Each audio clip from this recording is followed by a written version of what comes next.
natupad sa ating mandato na maghatid ng mahalagang balita at impormasyon sa ating mga kababayan. Binuo ng buong puwersa ng PCO ang programang ito upang magsilbing plataporma para sa mga mahalagang usapin tungkol sa patuloy nating paglaban sa banta ng COVID-19. Ang programang ito ang magbibigay daan para maitanong ang mga mahalagang tanong ng mga kasama natin sa media at ng mga mamamayan na agad naman pong sasagutin ng mga kawani ng ating pamahalaan. Samahan niyo po kami sa isa na namang makabuluhang talakayan ngayong araw dito sa Public Briefing #Laging Handa PH. Narito na po ang update sa bilang ng kaso ng COVID-19 as of 4 p.m. March 21, 2020. Umabot na po sa 307 o 307 ang dami ng kasong naitalang nagpositibo sa COVID-19 sa buong bansa. Samantala sa huling tala ng DOH kahapon, nasa 19 na po ang nasawi habang 13 naman po ang nakarecover sa COVID-19. Ilang araw matapos ang pag-anunsyo ng enhanced community quarantine sa buong Luzon, marami pa ring tanong ang mga kababayan natin. Kaya naman nagtalaga na po ang DOH ng COVID-19 hotline sa pamagitan po ng linyang ito. Pwede kayong kumonsulta kung sa tingin nyo po ay may sintomas kayong COVID-19. Pwede rin kayong humingi ng assistance sakaling kayo ay may kilalang na-expose sa mga confirmed cases or patient under investigation. Kaya wag po kayong mag-atubiling tumawag. Bukas po ito para sa lahat ng ating mga kababayan. Tumawag lang po sa 02-894-26843. Para naman sa PLDT, Smart, Sun at TNT subscribers, maaari nyo pong i-dial ang 1555. Samantala, umapela naman po si Senator Bongo sa GSIS upang matulungan ang ating mga kababayan sa pagbibigay ng mas maaga para sa kanilang pensyon. Agarang pag-aproba ng mga emergency loans at pag-waive po sa mga penalties. Kaugnay nito ayon kay GSIS President and General Manager Rolando Makasait, handa naman daw tumulong ang GSIS sa kanilang mga members, pensioners at beneficiaries. At para naman po sa mga emergency loans, pinag-aaralan na nilang mabuti kung paano po gagawin, pero sinisiguro nila na may nakahanda naman po silang pondo para dito.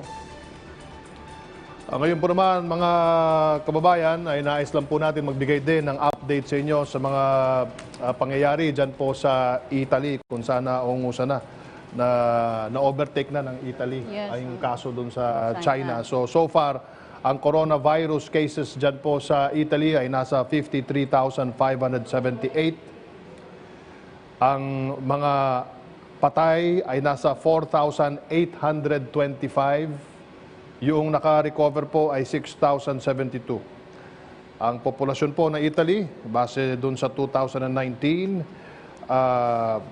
data, ay nasa 60,550,075. At ang mga documented Filipinos na nakatira o nagtatrabaho po sa Italy ay nasa 108,000. Wala pa ho dyan yung mga undocumented na ang tala ay nasa 20,000 hanggang 80,000 ka undocumented overseas Filipino workers. Yeah, kanina nga kausap ko si General Banak, napakahalaga sekretary talaga ng pagsunod ng mga tao at pagpapatupad ng LGUs sa mahigpit na kautusan ni Pangulong Duterte at itong mga patakaran dito sa ilalim sa Enhanced Community Quarantine. Napakahalaga po niyan para maiwasan na talaga yung pagkalat. So I believe yung mga images na napapanood ninyo, ito po ay sa Italy.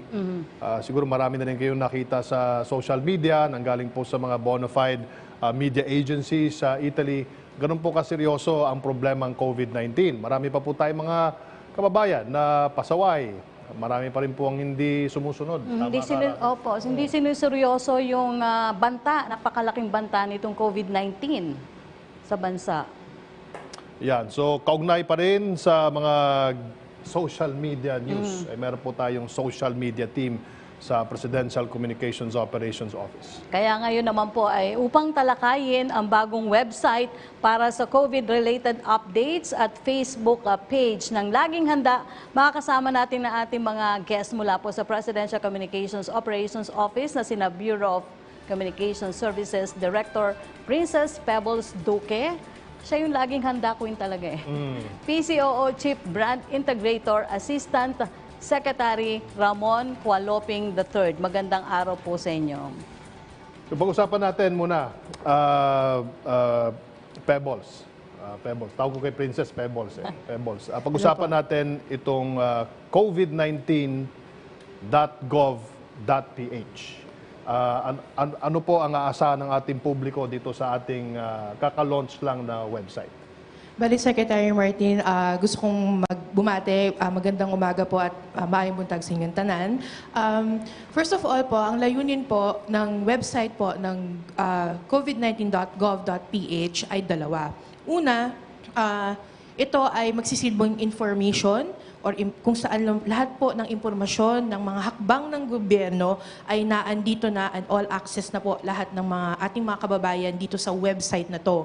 Pangalawa po, magsisilbi rin po itong gabay o proteksyon para din po sa mga nagkakalat po na hindi valid or invalid information po para po mag-guide po ang ating mga kababayan kung ano po yung mga totoo dahil lalo-lalo na po sa panahon ng social media, simpleng post lang po, nagiging balita na po. So, ito po, dito po sa website na to, dito nyo ma-verify lahat po ng information, lahat ng mga action, hakbang ng mga gobyerno, at lalong-lalo na tayo ay nakikipagtulungan sa DOH sa lahat ng mga galaw, lalong-lalo na sa IATF information. Asekmon, ikaw yung editor-in-chief nitong ating covid19.gov.ph. So, ano yung mga features ng website na dapat ay puntahan ng ating mga kababayan? Una sa lahat, magandang umaga, Sec Martin, Yusek Rocky, at sa mga lahat ng nakikinig, mayong buntag, buong Pilipinas.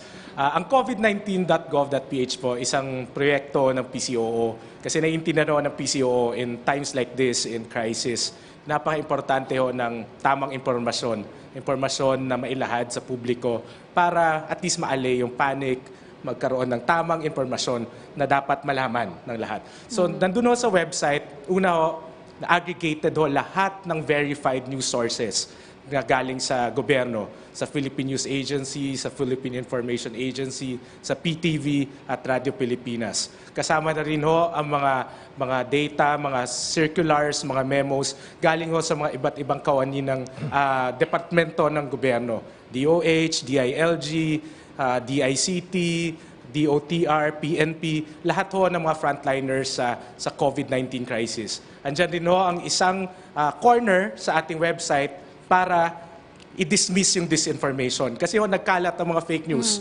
Napakarami ho, kung nababasa natin, 1 week na ho tayong naka-quarantine. Sa bahay, lahat tayo naka-Facebook, naka-Twitter, lahat tayo may nababasa, may pananakot na nangyayari. Meron ho tayong part doon sa website to dismiss disinformation. Andun rin ho ang mga videos on demand kasama ng briefing na to, ang public briefing ni Cabsec Nograles, ang mga speeches ho ng Pangulong Duterte, pati na ho ang mga ibang kampanya na ginawa ng PCOO at ng DOH at ng PIA para matulungan ang bayan at ang gobyerno para mahinto na tong COVID-19 na to. Paano naman daw po magagaranti ang safety nito against the hackers na manggugulo at magpapakalat ng fake news? Hindi may iwasan kasi yan, Asek. Pebbles. Sa tulong po ng DICT team, sinusugurado po namin sa publiko na 24/7 po namin binabantayan ng website na ito. At lahat po ng aming team po ay nakatutok po talaga dito. Kung may mga glitches po nangyayari, agad-agad po namin ginagawa ng paraan. Okay, Director Pebbles, pag-usapan naman natin ang ating mga social media accounts dahil maraming social media accounts sa Presidential Communications Operations Office.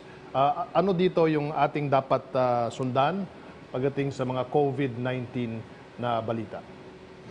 Secretary, first una po, meron din pong social media account ng Laging Handa Philippines at lahat po ng information din po, lalo-lalo na sa Facebook po, halos milyon po ang tao nasa Facebook na nakatutok po, nandun po lahat ng information din ng lahat ng gobyerno. So sa Facebook din po, at the same time nito yung lahat po ng attached agencies po ng PCOO, kasama din po lahat naglalabas din po ng mga information. Pero ang kagandahan po kasi ng Laging Handa, at I think yun din po yung layunin ng public briefing na ito, is iniisa na po natin lahat ng information para hindi na po nalilito or hindi na po kung saan pupunta pa yung mga ating mga kababayan. We are guiding them actually, sir. All right. So you're recommending ASECMON na kung meron mang i-share yung ating mga kababayan na mga infographic ay doon na galing sa Laging Handa na Facebook. Opo, Sec. Alam naman natin sa nangyayari ngayon, it's a chaotic situation on social media. Tawag nga natin cluttered. Sobrang cluttered doon ng social media ngayon. Pero sa panahong to, you have to trust your government. You have to believe your government. And when you trust and believe the government, mas mapapadali ho ang trabaho ng lahat, ng private sector, ng public sector. At isa ho sa napaka-importanteng parte para mapanatili yung trust and confidence ng bawat isa ay ang website, ang information. Kaya ang website, covid19.gov.ph, we guarantee you ho na verified, vetted yung data at ang gobyerno ay nandito para sa inyo, ilalahad ang tamang impormasyon. So kung meron ho kayong isi-share, meron kayong gustong malaman, at kung may pag-agam-agam kayo, pumunta lamang ho sa covid19.gov.ph at we will try and we'll do our best to answer everything that you ask for. Alright, meron lang isang feature, Rocky, na gusto kong linawin kay ASECMON or kay Pebbles. Meron kasing tab doon na volunteer. How do you actually volunteer and what is the mechanism for volunteers? Actually, yung pag-volunteer po yun, may question po doon. Ano sila ng form, fill up sila ng form. Pero may question doon na, how do you want to volunteer? Because from there, ma-assess natin kung saan or anong department. Kunyari, kung gusto nila, like doctor sila or nurses po sila, pwede natin tulungan sila na i-forward sa mga respective hospitals ng DOH po. Ngayon po, ang alam ko ay nag-anunsyo din po ang DOH na naghahanap po sila ng kanilang volunteers. Yes. Yun Kasi po. napakahalaga nga nitong Laging Handa na ito, website na ito, kasi nakadiretso na ang access nyo, yung mga government information, agad-agad matutugunan. Ang tanong dito, kung po pwede daw din po na merong magtanong doon sa, may feature ba na direktang tanong sa tao para sa members ng IATF or sa government? Magandang idea ho, Yusek Rocky, yung ganyan. Ang layunin naman talaga ng website na ito ay isang feedback mechanism din para malaman natin ano yung gusto ng tao, ano yung mga tanong ng mga tao. So, sa mga susunod ho na versions, hopefully within the week, magkakaroon na tayo ng function kung pwede saan magtanong yung mga kababayan natin, kung magtanong tungkol sa ano bang programa, nasaan ba yung checkpoints ngayon, ano ba yung mga kailangan.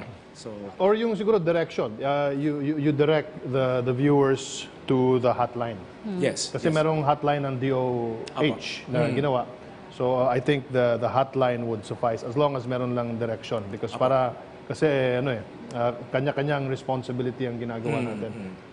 Do you have any other question, Rafa? Wala na, Secretary. Nagpapasalamat po ako sa dalawang masipag na ito dahil kahit na naka-work from home ay nakita naman natin yung kanilang effort na ito na nga po meron ng isang website para po sa mga Pilipino na naghahanap lagi ng kasagutan sa kanilang mga tanong. And perhaps on a daily basis, we can have them on virtual para at least masagot ni Director Pebbles yung sa social media, masagot din ni ASECMON yung mga katanungan at kung meron pang mga ibang features na ipapalabas ang grupo nito sa covid19.gov.ph. May gustong sabihin pa si Secretary Director Pebbles? Yusek, gusto ko na rin po i-plug na available na rin po yung ating Laging Handa update sa Viber. We are available in Viber. Karamihan po ng mga Pilipino ay nasa Viber din po.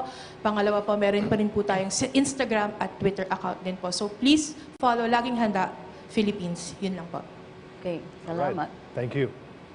Salamat kay Director Pebbles at kay ASECMON Kualoping. And stay strong and healthy. Marami po tayong pag-uusapan sa aming pagbabalik, kaya manatiling nakatutok dito po sa public briefing, #LagingHandaPH.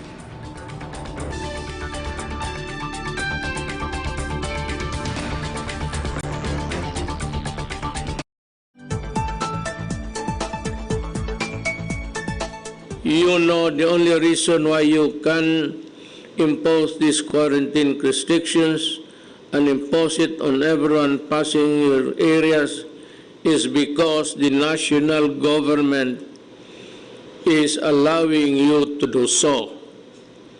But if you go beyond the standards that we have set, you are abusing your authority, and you know that it can lead to administrative cases or even worse unless you stop what you are doing and completely, fully.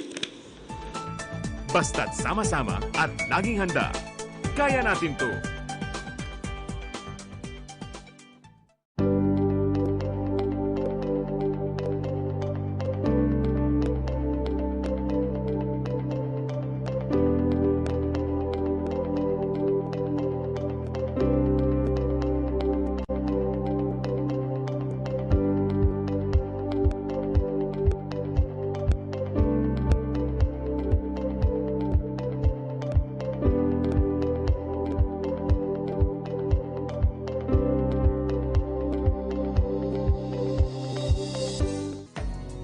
Makiisa at makibahagi sa pandaigdigang panawagan na pangalagaan ang inang kalikasan. Switch off ngayong March 28, simula alas 8:30 hanggang alas 9:30 ng gabi. Ang ating maliit na kontribusyon kapag pinagsama-sama ay makalilikha ng malaking pagbabago. Isang paalala mula sa PTV para sa kalikasan, para sa bayan.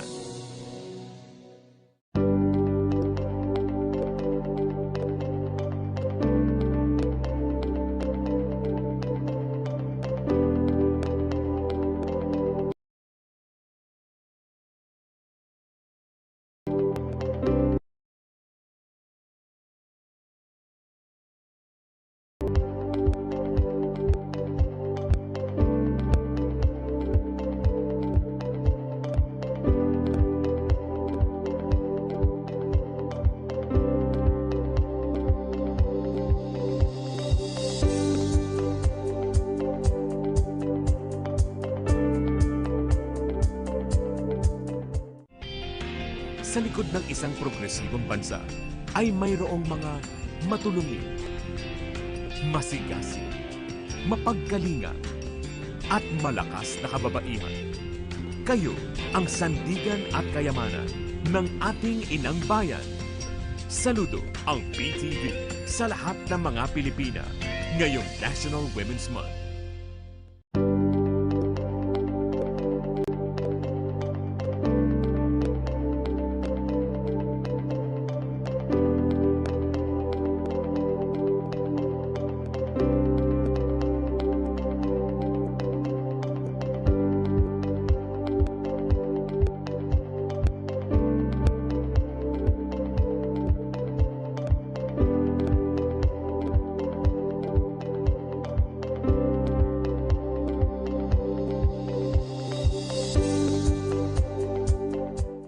Patuloy pa rin ang search and retrieval operation sa 36 na biktima na pinaniniwalaang na-trap sa Ang fourth Kentex floor. Manufacturing Corporation ay may 3 palapag, subalit nadiskubreng walang labasan ang nasabing Sino nga ba ang pabrika. makalilimot sa isa sa mga pinakamalagim na sunog hindi lamang sa Pilipinas kundi sa buong mundo?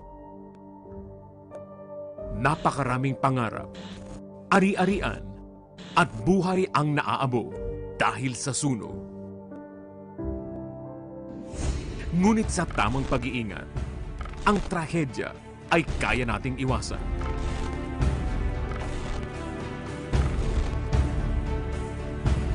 Palaganapin sana natin ang kultura ng kaligtasan.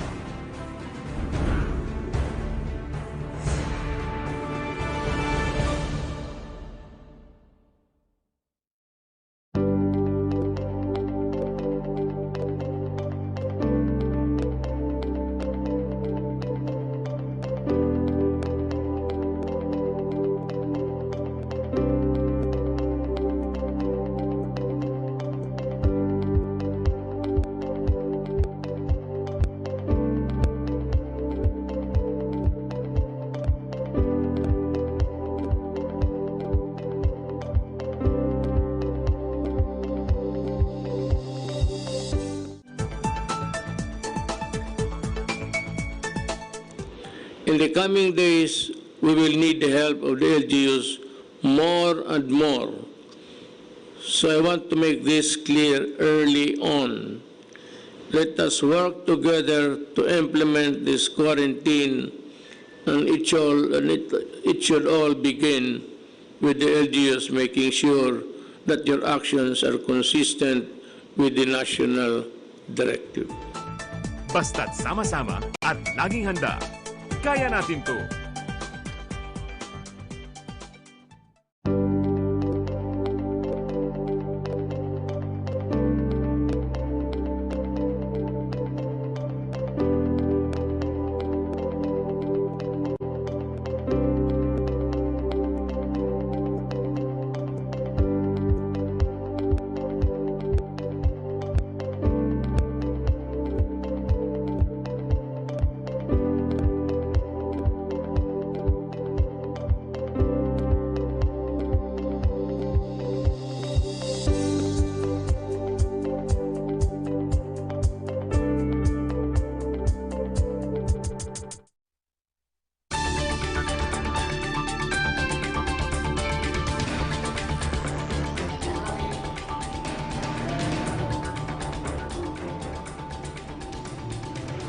Nagbabalik po ang public briefing #LagingHandaPH. At upang sumagot sa mga tanong ng mga kababayan natin, kasama po natin live dito po sa studio sina Albay 2nd District Representative Joey Salceda. Magandang umaga po sa inyo, sir. Good morning. Kasama rin po natin si spokesperson, Police Brigadier General Bernard Banak. Magandang umaga po muli, sir.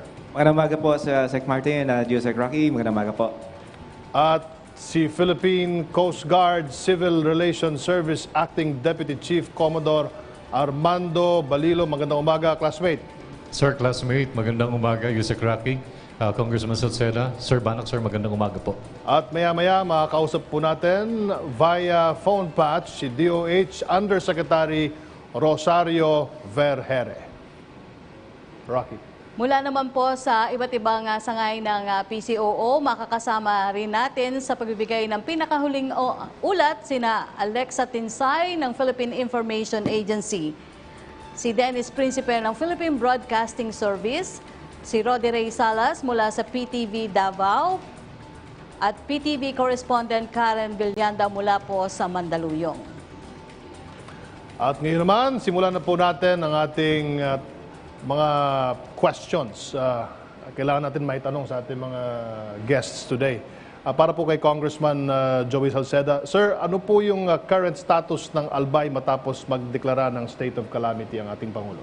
Sa tingin ko naman sa obserbasyon ko, dahil close po ako sa mga local government units, mga nasa 90% po ang compliance po. Although, siyempre, ang risk doon, dahil po kulang na kulang po yung pera ng mga barangay na naatasan po ng ating Pangulo para po sila po ang magpakain doon sa mga hindi na pwedeng lumabas. Stricto po, may mga ECQ pass, yung mga halos lahat ng barangay po may ECQ pass, may mga border controls, at marami po pinapatupad para po magkaroon po ng physical distancing. Very clear po, hindi na namin ginagamit ang social distancing, kundi physical distancing.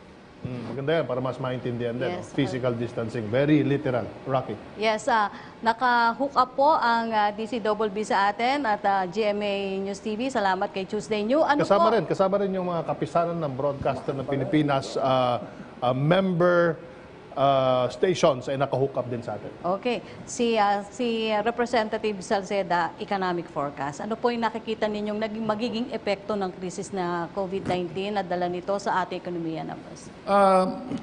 Dahil po kailangan, yung virus kasi pwede mo lang patayin kung ang ekonomiya ay patitigilin mo. Kaya solusyon talaga po na, kasi ang virus po nito ay nagtatribe through economic activity. So, kailangan po natin talagang pigilan muna yung ating po yung pagtakbo ng ekonomiya. Kaya nga, work stoppage, class suspension. So, dahil buong Luzon po, ang buong Luzon po is about nasa out of ng ating pong 19.5 trillion, nasa 14 trillion po. So, yung pagpatigil po ng isang buwan, aabot po ng 1.157 trillion. Yun ang mawawala. So as percentage po ng buong ekonomiya, definitely bababa tayo ng mga 3%, mga 2.57%. Subalit, kung hindi natin ito gawin, nagkaroon po ng mass community transmission, kumbaga runaway infections, mas lalo po mawawala ng kumpiyansa sa loob ng ating pong sistema at lalong lalala po, so baka po magkaroon po tayo ng recession. Kung hindi natin ginawa ang lockdown, baka saka tayo magka-recession. Dahil nagpatupad tayo ng isang orderly lockdown na kung ano man po yung mga gaps ay sasagutin namin bukas sa Kongreso para po talaga maging successful ito pong ating pong physical distancing. Sa pananaw ko po ay kaya pa po ng Pilipinas na mag-grow faster than the other countries in the world through at least, nakikita ko po kaya pa po natin mag 3% GDP growth rate. Magandang point yan, Congressman Joey, sir, yung binanggit nyo na national recession at possible international recession or worldwide recession. Pero siguro we need longer time para pag-usapan yan so we can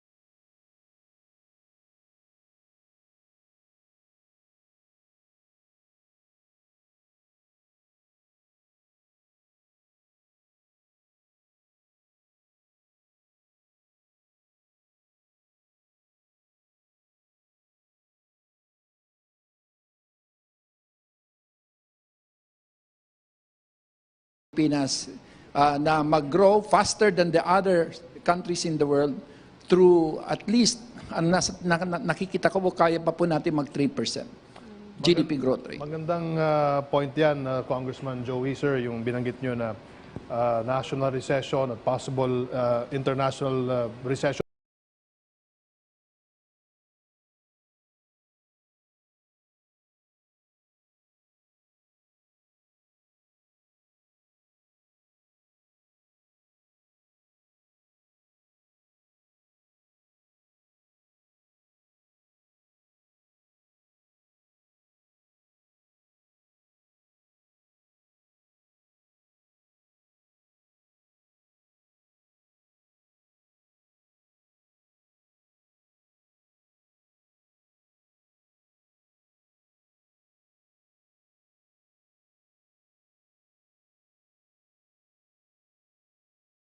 Po ng enforcement, implementation ng atin pong Luzon-wide enhanced community quarantine sa pagtutulungan po yan ng mga frontliners natin ng PNP, AFP at ng ating mga local government units. Subalit may mga na-encounter tayong mga konting problema of course, pero ang lahat mga ito ay nabibigyan naman natin ng solusyon, lalo na sa pagdating sa barangay. No? So may mga na-encounter tayo dyan po ng mga problema. May tanong lang po dito, General Banak, ano daw po yung polisiya nyo naman pagdating kasi merong pupunta sa burol, makikipaglibing. Ano daw po yung policy na ginagawa ng PNP dito? Tama po, Yusek Rocky. Batay po sa pinakahuling update na binigay po sa atin ng Interagency Task Force, yun lamang pong mga officiating priest, si father, si pastor, at yung minister ang maaari pong pumunta doon po sa funeral o sa burol. Wala pong mangyayaring lamay. Mahigpit pong pinagbabawal ngayon sa ilalim ng ating enhanced community quarantine ang pagkakaroon po ng lamay. So, tayo may nakikiramay, of course, sa mga namamatayan, pero hindi po talaga maaari na magkaroon po ng gathering, pag-iipon-ipon ng mga tao para po iburol o para doon sa lamay. Tanging ang pinapayagan lamang po ay si Father, ang ating priest, or yung ating local pastor or minister na maaari pong pumunta roon sa pamilya upang makiramay at gawin po iyong pagdarasal at pag-console, pag-bless doon sa family. So yun lamang po talaga pinapayagan. At maliban doon, wala na po talagang maaring lumabas. Opo. May dalawang barangay ngayon na sa Quezon City Secretary ang under ng Extreme Enhanced Community Quarantine. Ano pong kaibahan nito sa Enhanced Community Quarantine na ginagawa sa buong Luzon? Pakipaliwanag po. Well, may itong ating mga local government units at lalo na yung mga barangay ay may pinapatupad po na mga ganitong uri ng quarantine. Ito po ay polisiya ng ating mga local government units at yun man po ay ginagalang ng ating PNP dahil mayroon po silang karapatan din na mag-implement ng karagdagang pang mga polisiya. Subalit, hindi po magbabago ang guidelines ng ating Interagency Task Force. Mananatili po na ang ating guideline ay yung pong na-publish na natin, maliban po doon sa mga exempted, wala na po talagang dapat lumabas. No? Ang ibig sabihin, expected po, 24 hours I were supposed to be staying at home. Naka-curfew po tayo talaga lahat, 24 hours. At maliban lang po doon sa mga exempted, yun lang po talagang maaaring lumabas. Meron lang tayong pwedeng, siguro si Secretary Handa na din ang pwedeng sumagot nito para na rin sa IATF. Meron daw pong isang health worker, ang tanong niya lang po kung mag-4-day work week siya, okay lang ba daw na doon sa 4 days na yon 8 hours lang ang kanilang... Depende yan sa ospital na pinapasukan ng ating health worker. Ang pagkakaintindi ko, sa atin, sa gobyerno, meron tayong skeleton staffing na tinatawag. Pero dito naman sa ating... Sa health, oo. Sa health.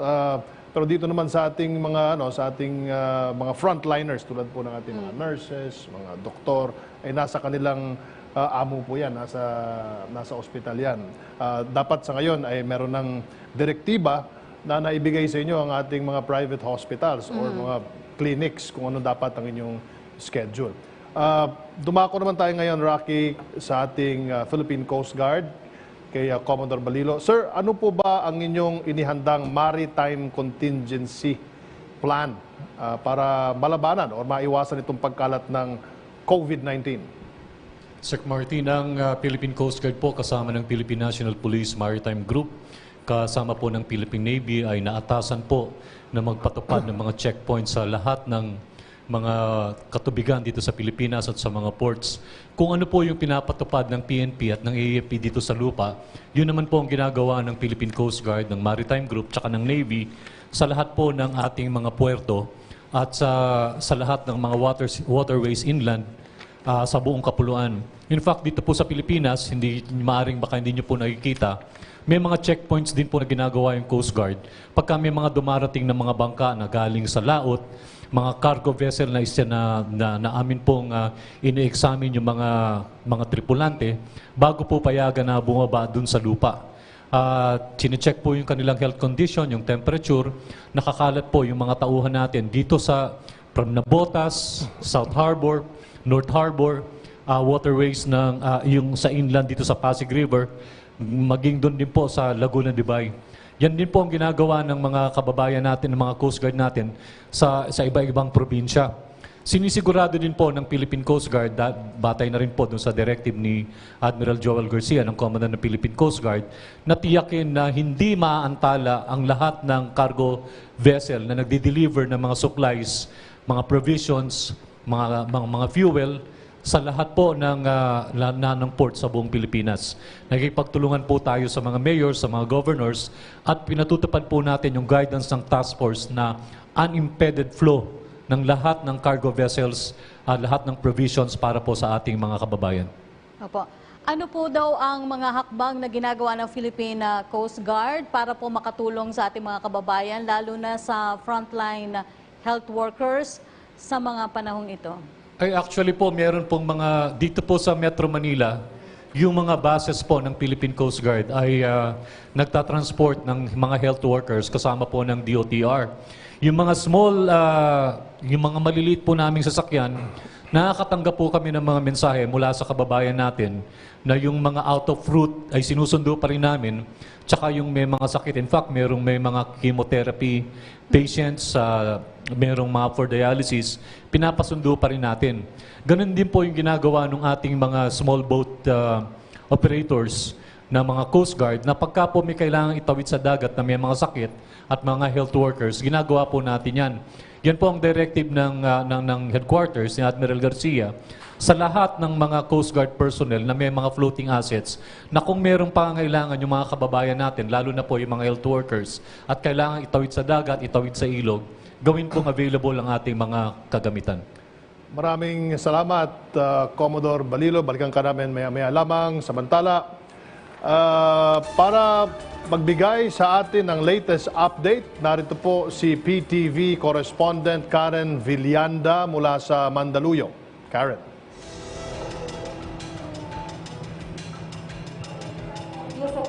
Secretary Martin, dahil 13 na ang kumpirmadong kaso dito sa Mandaluyong, mas pinahigpit pa ang isinasagawang checkpoint sa bawat barangay. Sa katunayan, kanina umaga ay nandito yung CDRRMO upang turuan yung ating mga uniform personnel kung paano ba gumamit nitong steamer machine na makatutulong upang malinis yung gamit ng mga pumapasok at aalis sa checkpoint. Ayan na makikita natin, hinaharang at iaanohan ng ating mga steamer machine yung kanilang mga gulong, handle, at ito rin yung gustong bigyan linaw ng local government unit dito sa Mandaluyong, no? Pinapayagan po ang pagpasok ng mga food delivery ng fast food. May natanggap kasi tayong report kanina sa Facebook na wala sa inilabas na memorandum yung pagpapahintulot sa mga fast food delivery. Dahil nga basic necessity ng mga taong nasa loob ang pagkain, pinapahintulutan naman itong pumasok dahil bibihira na lamang din ang mga nakabukas sa tindahan at bawal pa ang dine-in. Pero mahigpit ang paalala sa mga fast food delivery na huwag nang magtagal sa loob, lalong-lalo na sa area na tinitirahan ng mga kumpirmadong kaso. Sa inilabas sa page ni Mayor Menchi Abalos, ito ay yung mga lugar sa Highway Hills, Plainview, Daang Bakal, Hulo, Vergara, Wakwak, Mauway, Addition Hills at Barangka Ilaya. Gayunpaman, nagpapatuloy naman ang relief operation ng LGU kung saan yung mga pagkain na iti-turn over sa bawat barangay at yung mga barangay naman ay siyang mamamahagi sa kanilang nasasakupan upang mapatupad nga itong social distancing at maiwasan yung kumpulan ng mga tao sa lugar. At yan na muna ang latest magmula dito sa Mandaluyong. Karen Villanda para sa Bayan. Salamat, Karen Villanda. Samantala, nasa linya na po ng ating telepono si Yusek Vergere. Ma'am, good morning po. Good morning po, Sec. Good morning po sa inyong lahat. Alright, kasama ko rin po si Yusek Rocky Ignacio at nandito rin po sa studio si Commodore Balilo, si Congressman Joey Salceda at kasama rin po si General Banak. Rocky. Opo. Ano po, Yusek Vergere, ano po ang latest update natin sa COVID-19 cases? May mga bago po bang guidelines na kayo ipinatutupad? Yan, Yusek. Meron po tayo ngayong datos na ngayon na ang atin pong total COVID positive cases is at 380. This is 73 new cases more from yesterday's 307. Meron po tayo ngayong natatala na 15 na po. 15 have recovered from the disease and 25 deaths in total sa ngayon po ang ating naitala. Yusek, meron lang po kami gustong linawin dahil meron mga balita na itong COVID-19 causes chronic pneumonia. Ano po ba ang pinagkaiba ng chronic pneumonia sa pneumonia? Yes, sir. So, klaruhin po natin. Kasi po, ang pulmonya, pag sinabi po nating pneumonia, meron po tayong mild and then there is the severe pneumonia. Nag-uumpisa po lahat sa unang stage ng sakit kung saan hindi pa ho, or mild pa lang yung pneumonia, hindi pa ho siya nagpo-progress. When you say it's severe pneumonia already, ito po yung nahihirapan na po ang isang tao na huminga at dahil po yung kanyang pulmonya ay nag-progress na and it is already blocking yung ating mga air sacs, yun pong hinihingahan dun sa loob, yun sa lungs po natin ng mga air sacs at nagre-retain na po tayo ng carbon dioxide at hindi na po makatulong sa paghihinga ng isang tao. So when you say it's severe pneumonia, it is already progressive, nag-progress na po yung sakit at dito po ay nagkakaroon na ng pangangailangan ng isang tao kung sakali po ng kaakibat sa kanyang paghinga like the ventilators. Okay. Yusek Vergere, may katanungan din po tayong nakalap mula sa Philippine Information Agency. Makakasama po natin si Alexa Tinsay. Magandang tanghali po. Ang unang tatlong tanong ay para po sa DOH. Ang unang tanong ay nagmumula kay Tony Antazo mula sa Binangonan, Rizal. Panoorin po natin ito. This is Tony Antazo from San Juan, Darangan, Binangonan, Rizal. Ang concern ko lang kasi napapansin ko kung saan-saan dinadalang mga ospital yung mga confirmed cases ng COVID-19. Hindi ba pwedeng gawing centralized yung pagdadala ng mga ospital? Pagkawatak-watak, yung mga health workers, marami ring ibang ginagawa. Unlike kung meron tayong centralized hospital na pagdadala ng COVID, yun lang, magpo-focus sila dun sa mga pasyente ng COVID. So hindi na sila makakaawa sa iba. Yes, ma'am. Tama po yung sinasabi ni Sir, no? Agree po tayo dyan. Sa katunayan po, since last week we have already announced 3 referral hospitals that will be established here in Metro Manila. Yun pong UPPGH, yun pong Jose N. Rodriguez Memorial Hospital in Caloocan, and also the Lung Center of the Philippines. Tayo po ay nag-agree dyan po sa sinasabi ni Sir na dapat po meron po tayong specific hospitals for COVID. Unang-una para maiwasan po ang mix ng mga pasyente at ma-cut po natin yung further infection or transmission itong sakit na ito. Pangalawa po, para ma-specific na rin po natin yung mga ginagawa ng ating healthcare workers at hindi po they are running through a mix of patients, no? Magkakaiba, may COVID, may non-COVID. At pangatlo po, para po i-decongest na po natin ang ibang mga ospital na sa ngayon ay punong-puno na dahil po sa mga kasong ito. So ito pong ating mga hospitals na referral hospitals natin ay may final arrangements na po tayong sinasagawa ngayon, and hopefully towards the end of the week makakapag-announce na po tayo kung kailan po tayo mag-uumpisang mag-implement para tumanggap ng mga pasyente dito po sa ating referral hospitals. Next question, Alexa. Ang sumunod na tanong ay nagmula kay Christine Tabaco mula sa Cagayan. Panoorin po natin ito. May dagdag kayang benepisyo na matatanggap namin mga frontliners na siyang nakikipagbakbakan sa COVID-19? Ma'am, yung pong sa katanungan na yan, ang Department of Health po ang isinisiguro po, no, lalo na sa ating mga kawani ng gobyerno at saka mga healthcare workers sa ating private sector, ay ang suporta po na tuloy-tuloy para po sa kanilang protection, like providing personal protective equipment and also providing accommodation to our healthcare workers, kaakibat ng mga local government units natin. Tungkol po dun sa karagdagang incentives, baka po hindi sa Department of Health ang tamang sumagot dyan. Alright, one more question from PIA. Okay, mula kay Bobby Dagio mula sa Kawayan. Panoorin po natin ang video na ito. Kung maaari, yung disclosure sa profile o identity ng mga PUIs, maging ng mga PUM, upang sa ganun, ay malaman kaagad ng mga tao at ang mga tao na mismo ang nakakaalam at kung ano ang gagawin nila, self-quarantine or home quarantine, at ang mas maganda pa, isubmit na nila ang sarili nila sa mga kinaukulan. Alright, so it's more than a suggestion, Yusek. Hello, sir, I'm sorry, hindi ko po masyado naintindihan yung tanong. No, it's okay, Yusek. It was more of a suggestion na kailangan ihiwalay yung PUM tsaka PUI. Last question po.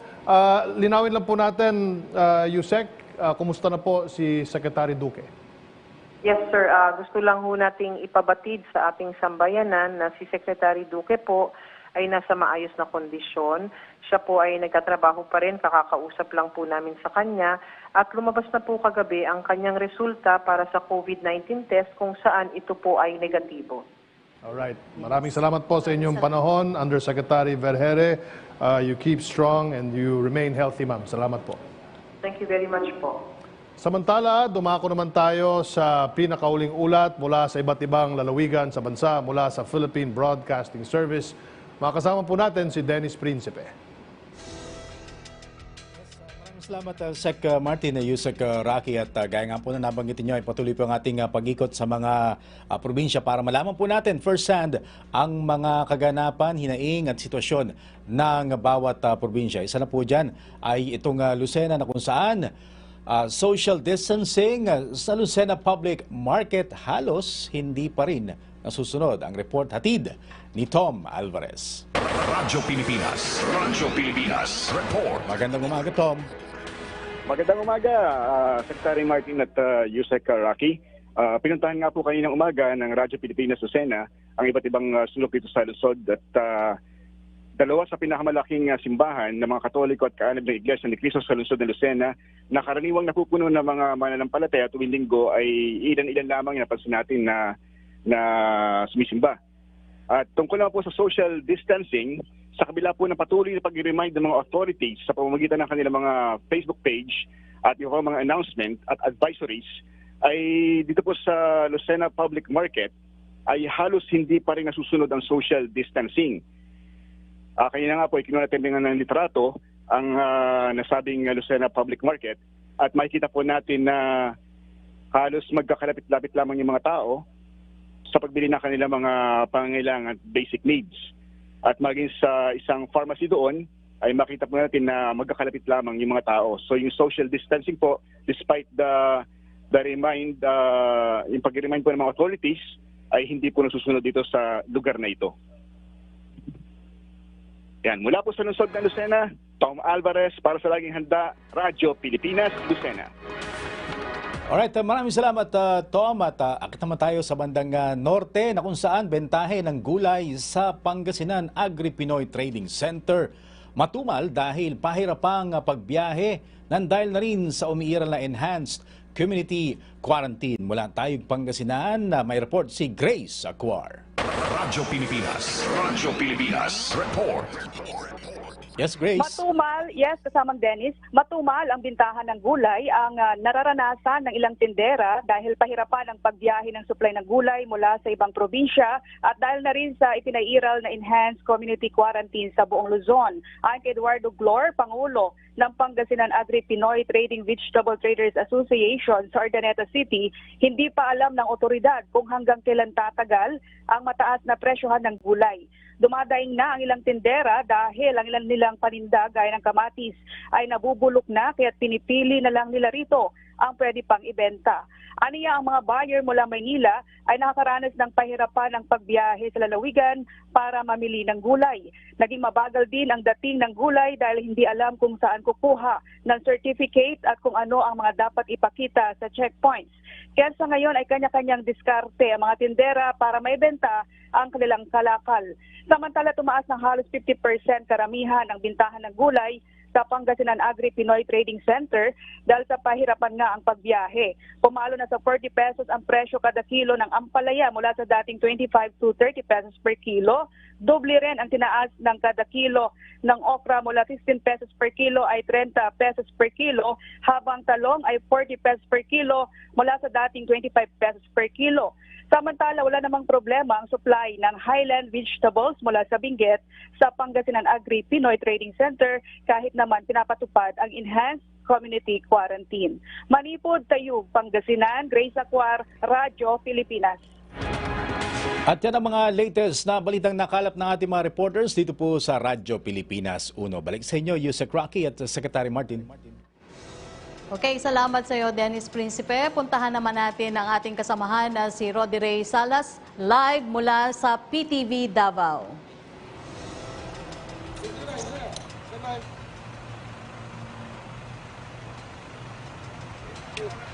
Yusek Rocky, kumpirmado na may 2 positibong kaso ng COVID-19 dito mismo sa Davao City. Kaya naman doble ang ginagawang preventive measures ng lungsod dito sa Davao. Davao Center for Health Development o DOH-11 DCHD ang kanilang announcement pagkumpirma sa 2 bagong kaso na nagpositibo sa Coronavirus Disease 2019 o COVID-19 sa rehiyon, partikular na sa Davao City. Ang 2 bagong kaso ay ang mag-asawang sina patient 262 at 263 na pawang may travel history sa Metro Manila at umuwi sa Davao City noong March 6, 2020.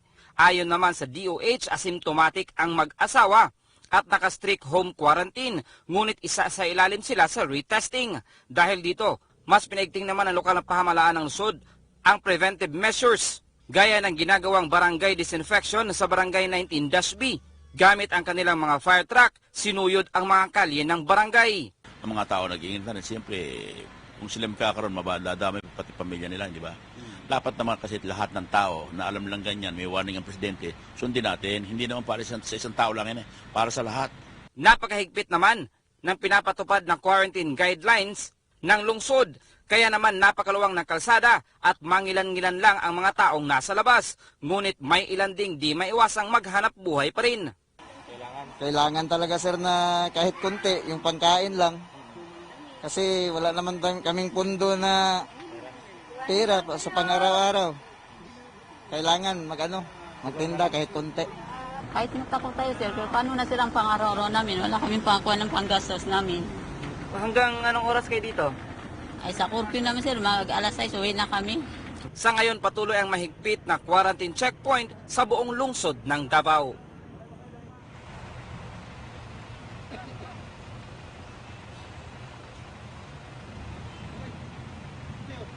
Yusek, mula sa ating kinalalagyan ngayon, napapansin ninyo, nasa background natin ang Southern Philippines Medical Center Isolation Facility. Napansin nga natin kanina na labas-pasok na ang mga ambulansya at mga medical professionals dito. Walang ibang pinapalapit sa gate mismo ng isolation facility. Tayo nga sa media, nandito lang tayo sa kabilang bahagi ng highway sa may sidewalk at wala ring pinapalapit na mga ibang tao na naglalakad man lang o dumadaan mula dyan sa isolation facility na yan. At yan ang mga huling latest na mga pangyari nandito mula sa Davao City. Rod Ray Salas para sa Bayan. Maraming salamat sa iyo, Rod Ray Salas, mula sa PTV Davao. At live pa rin po tayo napapanood. Bukod po sa PTV, tayo po napapakinggan sa Radyo Pilipinas at sa mga KBP member stations tulad po ng DZMM, tulad po ng DZBB. DZBB is not a KBP member station. Pero live din po tayo sa Bombo Radio at sa DZRH at iba pang mga KBP member stations. And of course, reiterate ko po ang DZBB, ang GMA7. Okay. Samantala, mayroon po tayong tanong na nakalap mula pa rin sa Philippine Information Agency, Alexa Tinsay. Secretary Martin, Yusek Rocky, meron po tayong tanong mula kay Amir Aquino from Tugigaraw. Panoorin po natin ito. We see that the government is really doing everything, exhausting all measures to solve this COVID-2019 crisis. But I am just curious because some sectors are saying that the government is just laying the foundation for the possible imposition or declaration of martial law. So I am tasked to ask, is the government even considering that? Thank you. Maraming salamat sa tanong. Ay dediretso ko perhaps both kay Congressman at kay General Banak. Unang-una, klarong-klaro po sa konstitusyon na invasion lang at saka rebellion ang pwedeng rason para po sa imposition ng martial law. Ang pwede at most is a state of national emergency. Tulad po nung mga dineclare po noon ni Presidente Cory. So sa panahon po ngayon, nakikita ko na nasa matulungin po, malakas po ang legislative support sa ating Pangulo. Kaya hindi po kinakailangan na gamitin po na magkaroon ng legislative powers ang ating Pangulo para po masolve itong COVID-19. General? Yes, salamat po sa katanungan na yan, Secretary Martin. Ang pinapairal po ngayon ay ang ating state of calamity para sa ating buong bansa at itong enhanced community quarantine para dito sa buong Luzon. At wala pong anumang bahid o indikasyon na ito po ay martial law. In fact, ang nasa frontline po natin ay ang mga kapulisan. At ang pinapairal po lang po natin ay ang lahat po ay manatili sa kanilang mga bahay para po dito sa public health emergency na ito na maiwasan nga po ang pagkalat nitong coronavirus 19. Maliban po riyan, wala po talagang indikasyon, wala ni anumang bahid na ito po ay isang martial law. So, alisin po natin sa ating mga pangambayan, wag po tayong mahintakutan at hindi po ito ang martial law. Thank you, General Banak. Meron pa tayong isang tanong mula sa PIA. Ang sumunod po na tanong ay galing kay Wilma Baliton mula sa Nueva Vizcaya. Paano kaya o anong gagawin ng ating gobyerno na makontrol yung mga maling impormasyon na kumakalat? Alright. Si General Banak ay meron silang ginawa sa Philippine National Police kung saan inactivate nila yung kanilang anti-cybercrime. Tama po yan. Tama po yan, Secretary Martin. At dun sa naging katanungan natin, ang PNP po ay patuloy na nag-iimbestiga para po doon sa mga lahat na maaaring nagpapakalat ng mga maling impormasyon In fact, meron na pa tayong nasampulan at meron na pong kinasuhan na isang tao doon po sa Region Caraga ay nagpakalat po ng impormasyon sa kanyang Facebook account na umano ay may dalawang COVID-19 positive doon sa kanyang lugar. Subalit ito napatunayan ng Regional Health Department doon na wala pong katotohanan at nag-retract po yung sabing tao. Subalit nilabag po niya ang batas, kaya po siya kakasuhan. So muli, tayo po nagpapalala sa lahat. Yung mga nagpapakalat po ng maling impormasyon, iwasan po natin yan. Maaari po kayong managot sa ating pong batas na Republic Act 10175. Ito po yung anti-cybercrime law na kung saan ay maaari po tayong managot sa pagpapakalat ng mga false information na maaaring magdulot ng takot at pangamba sa ating publiko. Thank you, General. One more question from Alexa. Para sa huli naman pong tanong, ito po ay nanggagaling kay Jane Bantayan mula sa Katarman. Panoorin po natin ito. Itatanong ko lang po sana kung kami rin po ba dito sa Northern Samar, kaming mga media practitioners ay makakakuha rin ng ID galing sa PCUO upang aming pong magamit naman dito po sa Northern Samar sa pangangalap ng mga impormasyon hinggil po sa coronavirus. Maraming salamat po. Salamat sa katanungan na yan mula po naman sa Samar, pero ulit ko pong lilinawin na ito pong mga special IDs or passes na galing po sa International Press Center ay para lamang sa Luzon dahil dito po ang inanunsyo na enhanced community quarantine. Kapag umabot po sa punto na i-anunsyo rin yung enhanced community quarantine sa Visayas and Mindanao, and that is the only time that we will consider. Of course, yan po ay base rin sa rekomendasyon ng Philippine National Police at ng DILG. Maraming salamat sa mga katanungan mula sa Philippine Information Agency. Alexa, thank you.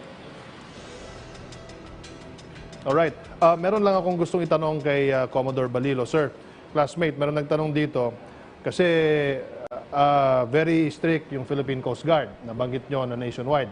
Pero yun nga, balikan ko lang dahil ang enhanced community quarantine ay Luzon lamang. So may nagtatanong dito sa ating netizen, paano po yung mangingisda sa Bohol? Yung pangingisda po, wala pong problema. Pinapayagan po sa buong kapuluan yung mga mangisda na pumalaot at para mangisda. Pero ang gusto lang ho namin, mag-report kayo sa Philippine Coast Guard Outpost para ma-monitor namin yung inyong location kung saan kayo nagpupunta. At pagka bumalik ho kayo ng ports, ay magpa-undergo kayo dun sa mga testing na ginagawa ng Philippine Coast Guard tsaka yung pagpo-profile. Ganyan, Sec, yung ginagawa namin dito sa Navotas at umaapila po tayo na palaging pagbalik galing sa pangisda, pumunta po sa nearest Coast Guard station para po ma-check ang inyong temperature at ang inyong health condition. Yung mga lansya nga pala, Commodore, yung mga lansya sa Mindanao at sa Visayas, sila po ay malayang makapaglayag o depende rin yan sa LGU? Depende po sa LGU. Ang general rule po, basta hindi dapat magsakay ng mga pasahero. Lalo na po, dito sa Luzon, wala tayong problema sapagkat meron tayong guidelines na pinairal na wala pong movement ng mga pasahero. Unless po, katulad ng pinatutupad ng PNP, pagka mga emergency po, may mga sakit, may mga dalang pagkain, pinapayagan po natin. Sa Luzon at sa Visayas, kapag ho ang local government unit mismo ang nagsabi na walang maglalayag, yun po ay pinatutupad ng Philippine Coast Guard. Unless, katulad po ng mga sinabi ko, kung ito ay mga cargo vessel na mayroong mga dalang provisions, mga may sakit na kailangang i-transport, at mga health workers, yan po ay pinapayagan natin. Otherwise, wala pong movement dun sa mga areas na meron pong mga order yung mga local government units. Opo. May katanungan tayo para naman kay General Bana kasi meron pong nahihirapan daw po or meron daw po bang procedure in coordination with DOH yung pong mga namatay sa sakit ng COVID. Paano daw po yung procedure? Kasi hindi minsan nasa probinsya dapat iuwi. Ano daw po yung guidelines na dapat ipalabas ng DOH at sa pakipagtulungan ng PNP? Meron na po ba daw na ganon? Opo. For as long as may clearance na po to transport yung namatay ng kanyang pamilya ay ibibiyahin na. Ito po i-consider ng PNP na emergency. So ito po ay makakalusot kaagad sa lahat ng ating mga pinairal na mga quarantine control stations. Kinakailangan lang po talaga ay mayroon silang permiso na bumiyahe na. So ito ay manggagaling po sa ating mga health authorities. So yun po, sa lahat po ng mga maaaring mangailangan nito ng ganitong situation, kailangan po talaga meron kayong permiso na bumiyahe. Dala po ang inyo pong mahal sa buhay na pumanaw at ang ito po ay papakita lamang ninyo doon sa mga quarantine control stations natin at kagad pararaanin po. Kasama po ito sa mga emergencies na maaaring dumaan doon sa mga fast lane natin. Saan po pwedeng, sabi ni Tanong Mig Tuesday New ng DCWB, saan daw po kukunin yung clearance, yung transport? Doon po sa ating hospital, yun po, doon po nila kukunin yon.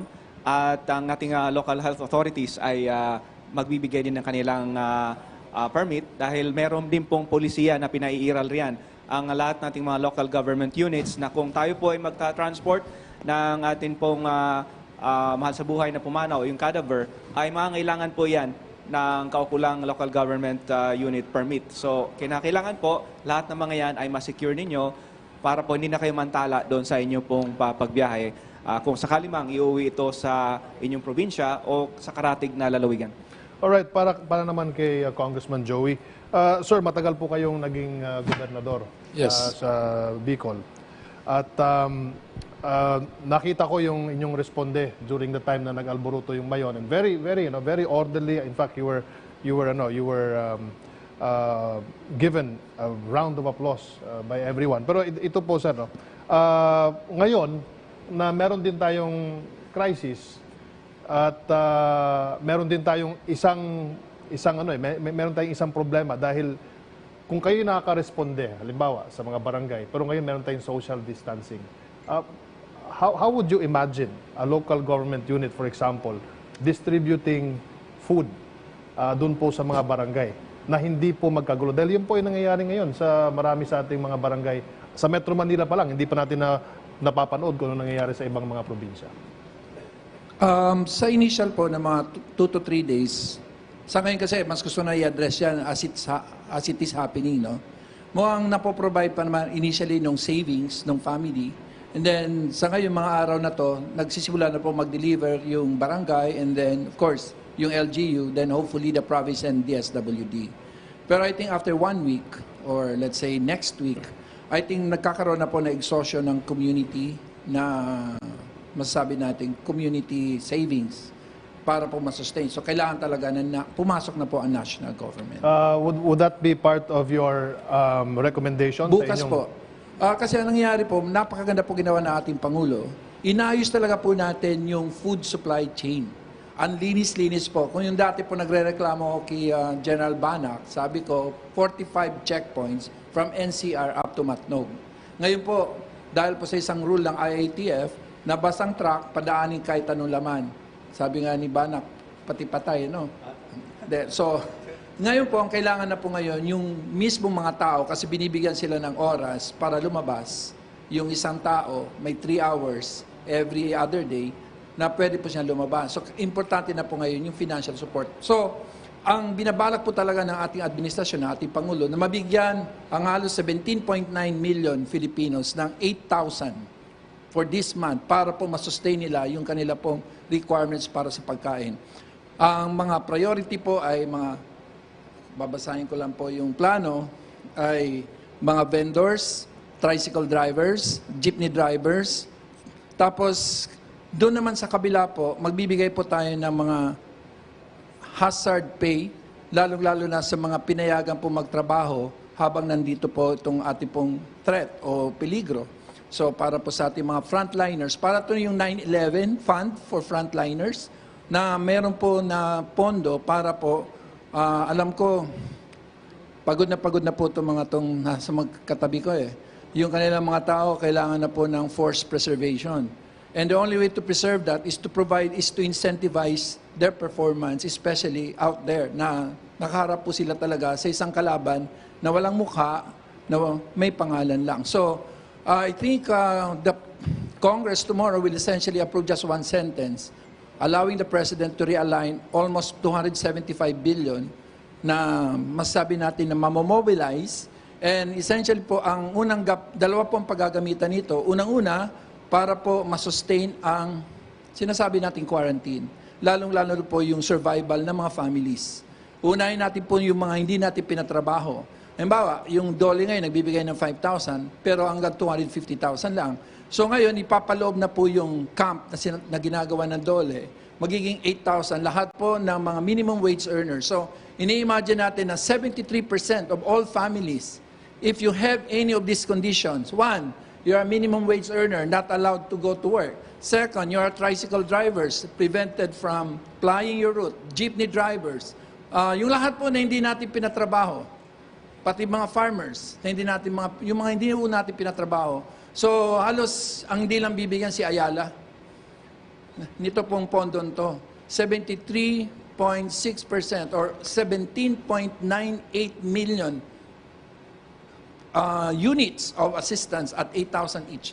Ang bibigay po. Pati na po mga senior citizen will be given nutritional supplements. So, sa tingin ko, bukas, simple lang ang gagawin na si Presidente bibigyan po na mag-realign ng 275 billion at ang isa sa malaking paggagamitan nito ay yung 144 billion para po nga dito sa COVID, dito po sa mga quarantine sustain, ang tawag kasi pantawid quarantine, pantawid family quarantine, para mabigyan po ng 8,000 ng 17.9 million Filipinos families out of the 24.6 million. So ibig sabihin, yung talagang top 20% lang po hindi bibigyan ng ating Pangulo. So 144 billion yan kakayanin po. Plus, of course, yung mga hazard pay o yung mga, masasabi natin pong incentives or hazard pay po para sa mga frontliners. And then, mayroon po itong sigurong part 2. Eventually, ang part 2 po nito ay siyempre, yung bibigyan po natin ng incentive ang mga kumpanya na pag wala na po itong COVID, na mag-resume ng operation. So, bibigyan natin sila ng mga negative interest rate loans. Diba, kung ikaw hindi ka nagtanggal ng trabador, at tapos magkano ba yung pasweldo mo? Let's say, nagpapasweldo ka ng 100 million a year. So, 50% pwede kang umutang, paputangin ka ng gobyerno through Land Bank and DBP. Tapos, imbis na magbayad ka umutang ka ng 100, magbabayad ka lang ng 90. Bilang incentive po ng government na i-retain mo yung operation. So, we have a very, not sophisticated, but we have, I think, the tools.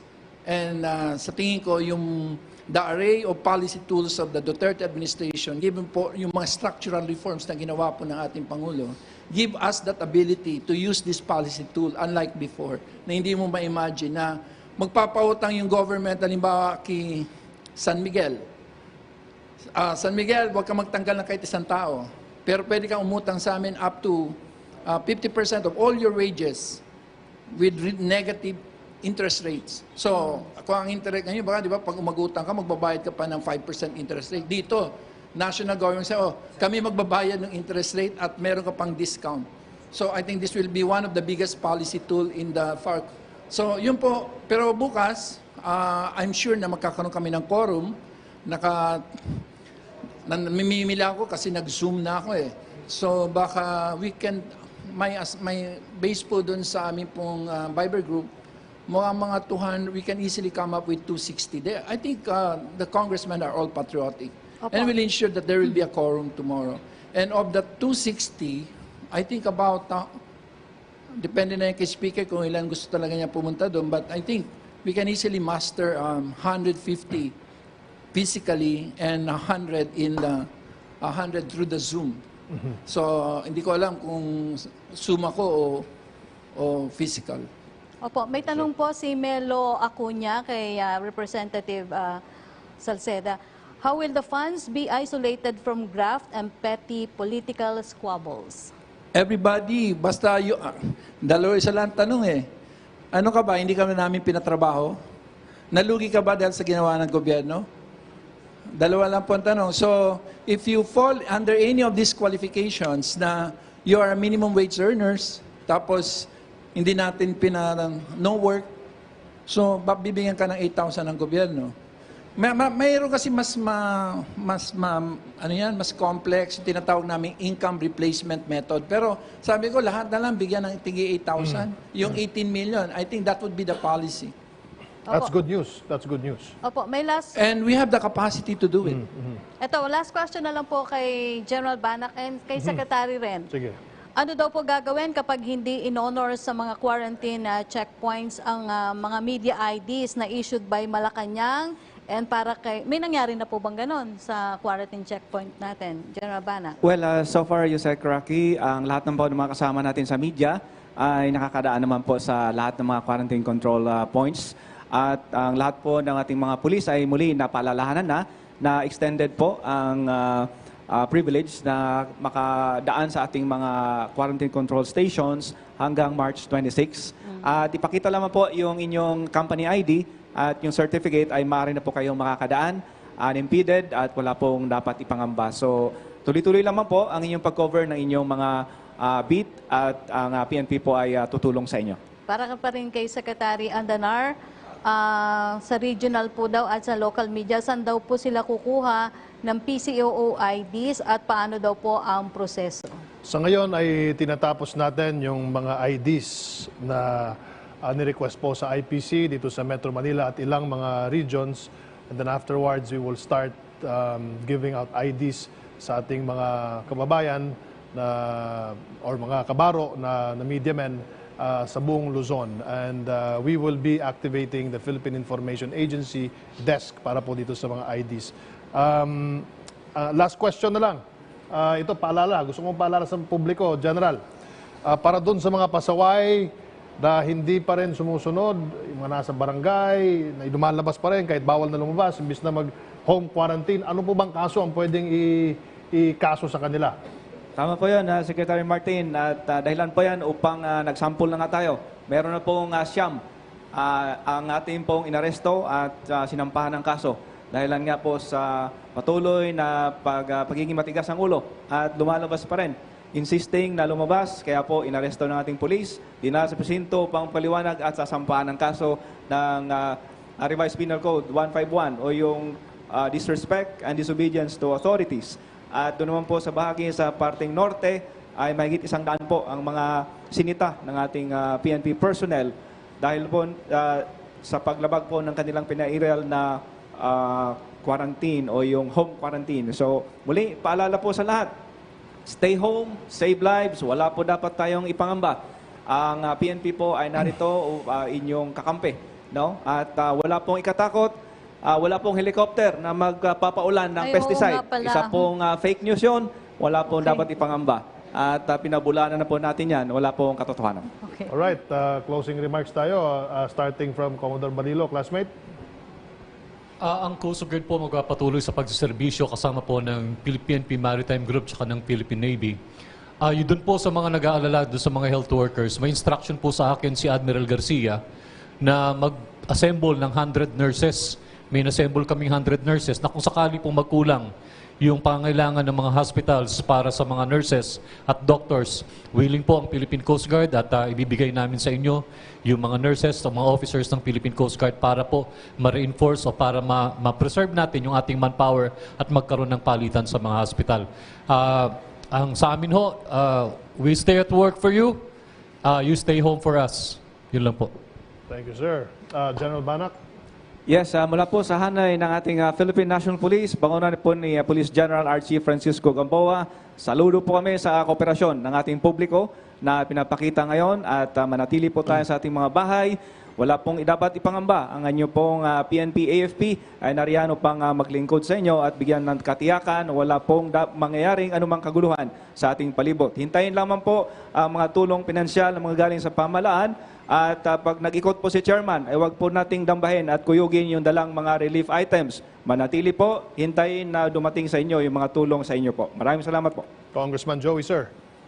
Ang Kongreso po ninyo, sa ilalim po ng aming Speaker Alan Cayetano, ay ibibigay po ang lahat ng kailangan pong legislative support ng ating administrasyon para po ang ating pong ekonomiya ay lalong lalakas pagkatapos pitong COVID. Ang Pilipinas po ay nasa maganda pong platform para po maging isa sa pinakamabilis na tumakbo ang ekonomiya. Itong COVID po ay isa lang challenge para sa atin at kakayanin po natin lahat ito kung tayo po ay magtutulungan. Kaya po, simple lang po, stay at home at avoid contact po. O kung hindi ma-avoid, magugas po ng kamay. Muli, maraming salamat po sa pagpapaunlak sa aming imbitasyon at pagtugon sa mga katanungan ng ating kababayan.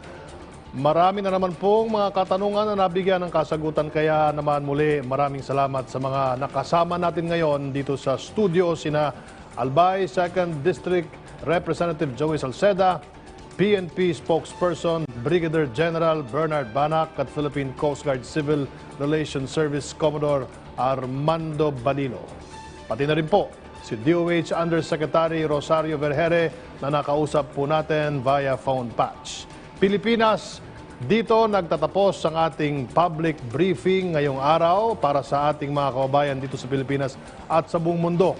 Asahan po ninyo na patuloy kami maghahatid ng mahalagang impormasyon sa ating patuloy na paglaban sa banta ng COVID-19. Ang public briefing ay hatid sa inyo ng iba't ibang sangay ng Presidential Communications Operations Office sa pangunguna ng People's Television Network, PTV, kasama ang Philippine Broadcasting Service at Radyo Pilipinas Network, Philippine Information Agency, Philippine News Agency, Office of Global Media Affairs, Bureau of Communication Services, National Printing Office, APO Production Unit at IBC 13 sa pakikipagtulungan ng Department of Health at kaisa ng kapisanan ng mga broadcaster ng Pilipinas o KBP. Lahat po tayo ay magkaisa at magtulungan para tuluyang masugpo ang COVID-19 sa ating bayan. Ako po si PCO Secretary Martin Andanar. Mula pa rin sa Presidential Communications Operations Office, ako po si Rocky Ignacio. Magkita-kita po tayo muli bukas dito lang sa Press Briefing #LagingHanda PH.